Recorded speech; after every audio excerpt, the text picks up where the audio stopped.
Terakhir berkomunikasi itu pas saya mau berangkat. Karena cuacanya tidak mendukung, pencarian sementara diberhentikan, di-off-kan. Usaha untuk memberikan pertolongan semaksimal mungkin. Sebagai warga, mohon tetap mengutamakan keselamatan. Kalau dari tempat saya kerja itu nyampe ke rumahnya sekitar 1 jam. Terakhir berkomunikasi itu pas saya mau berangkat kerja itu. Ada cuma melukin saya aja terus bilang suruh hati-hati di jalan. Nah, begitu saya kesini ketemu teman-teman dalam kapasitas sebagai Ketua Demokrat Jawa Timur, saya terus terang ini ya, terinspirasi loh. Ternyata door to door ini juga penting karena ini rumah kerabatnya. Kata siapa dia nggak ada di pengungsian, dia nggak butuh perhatian karena kan ini kan tentunya juga dalam kondisi sulit ya. Jadi ternyata kehadiran dari relawan-relawan yang memang atas nama partai politik tujuannya nggak lain dan nggak bukan, ini bentuk tanggung jawab sosial. Sebelumnya itu korupsi itu biasanya anaknya tidurnya di tengah, saya di pinggir, istri saya itu di pinggir. Namun waktu itu anaknya ditaruh di pinggir, istri saya di rumah saya melukin saya semalam. Terus berbincang-bincang biasa gitu, suruh nengok anaknya. Coba lihat anaknya mas, masa nggak kasihan lihat anaknya, coba tiba-tiba bilang gitu. Ya jawab ya, kasihan lihat anak-anak sendiri, ada nggak kasihan. Tentunya kebutuhannya sangat banyak dan dari berbagai elemen, dari instansi pemerintah termasuk Dinas Sosial Pemprov sudah menyediakan 2 dapur umum karena untuk mengakses Pronojiwo harus melalui Ampel Gading Kabupaten Malang, yang ada di Lumajang, di Candipuro harus diakses melalui Lumajang. Dan di Pronojiwo sendiri semua desa bisa diakses kecuali ada 1 titik yang masih terkepung oleh lahar yang masih panas. Jual, kalau udah jual bagaimana mau beli pakan, jembatannya putus gitu. Nanti lagi mati, lagi susah, nambah susah sama saya. Yang dulu 700 total, yang bencana dulu itu. Ini baru buat lagi kan sudah begini lagi. Saya pun tidak tahu dengan nasib ini. Identifikasi korban meninggal dunia bertambah, lalu banyak sekali saudara-saudari kita yang kehilangan harta bendanya, yang tentunya sangat menjadi beban pikiran. Saat ini Ibu Gubernur Jawa Timur sejak semalam bahkan sudah berkoordinasi langsung untuk penanganan cepat dan tepat kepada banyaknya warga yang harus terpaksa mengungsi, mungkin sampai sekitar 1.000 lebih. Karena cuacanya tidak mendukung, pencarian sementara diberhentikan, di-off-kan. Karena cuaca di atas sudah mulai tidak bersahabat. Jadi teman-teman relawan dari Basarnas sekarang lagi sudah kembali ke posko.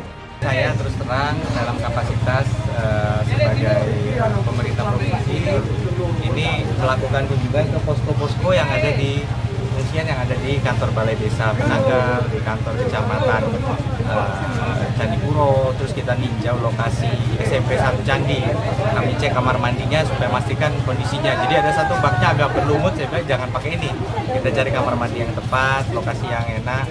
Usaha untuk memberikan pertolongan semaksimal mungkin.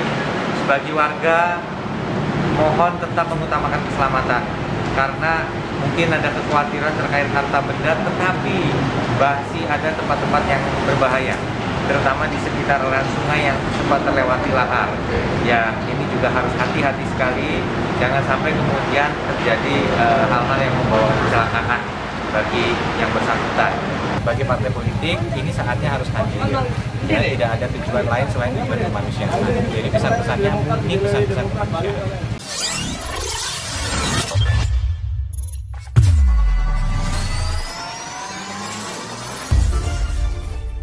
Ketua DPD Partai Demokrat Jatim Emil Elestianto Dardak bersama dengan kadernya menyapa masyarakat korban erupsi Gunung Semeru. Salah satunya kader Demokrat mendatangi rumah singgah suami dari Rumini yakni Imam Syafi'i di Desa Sumbermujur, Kecamatan Candipuro. Tinggal di pengungsian dan berbagi tempat dengan banyak warga lain tentu bukan hal yang nyaman. Banyaknya warga yang mengungsi membuat lokasi pengungsian terasa sesak. Kondisi ini membuat Slamet dan 2 saudaranya memilih tidur di atas bak truk miliknya. Warga Desa Sumberwuluh, Kecamatan Candipuro, ini memasang terpal di atas bak truknya agar terhindar dari panas dan hujan. Pakar manajemen bencana, Puji Pujiono menyebut, Saat ini yang menjadi fokus adalah menyelamatkan hidup dan kehidupan pengungsi. Relokasi menjadi pilihan terakhir dan warga juga harus dikuatkan dengan kepekaan bencana, terutama mereka yang tinggal di kawasan rawan bencana. Harapan akan hunian baru yang lebih aman kini dinanti para pengungsi. Tak hanya hunian, namun pendampingan psikologis warga kini juga jadi perhatian, agar para penyintas ini bisa kembali melanjutkan kehidupannya dengan tenang. Bukan cuma selamat, bangunan yang rusak akibat terjangan awan panas Semeru kini menjadi pemandangan baru, yang dilihat Sriwati setiap kali pulang ke rumahnya di Dusun Sumbersari, Desa Supiturang, Kecamatan Pronojiwo, Kabupaten Lumajang.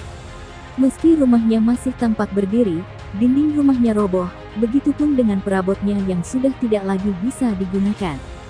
Sriwati pun meminta perhatian pemerintah, ia ingin dipindahkan ke lokasi lain yang lebih aman. Ada pula Ida, warga Desa Supiturang juga mengharapkan bantuan yang sama. Ida kini tidak lagi merasa aman kembali ke rumah. Ia menyampaikan harapannya supaya nanti bisa mendapatkan rumah yang lebih layak untuk ditempati. Emil Elestianto Dardak meminta masyarakat di sekitar Desa Sumberwuluh, Candipuro, Lumajang, Jawa Timur selalu waspada akan munculnya ancaman banjir lahar dingin pasca Gunung Semeru meletus.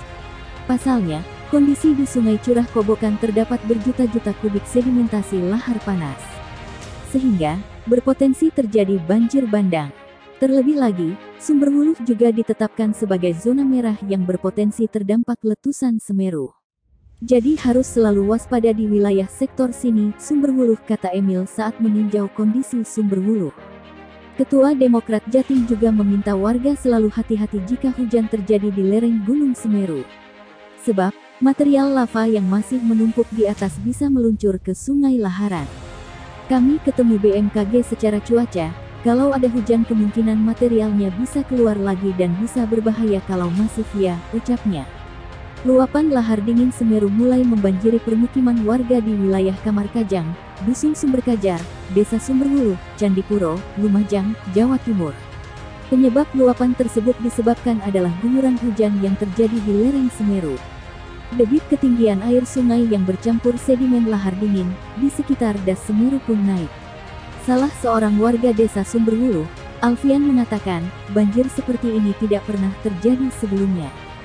Sebab jarak antara rumah warga dengan sungai sekitar 2 km. Sebelumnya nggak pernah banjir lahar masuk pemukiman, ini baru pertama kali, ujarnya. Akibat banjir lahar yang terjadi, sebanyak ratusan kepala keluarga pun terdampak. Warga di sekitar Kamarkajang pun telah dievakuasi sejak malam tadi.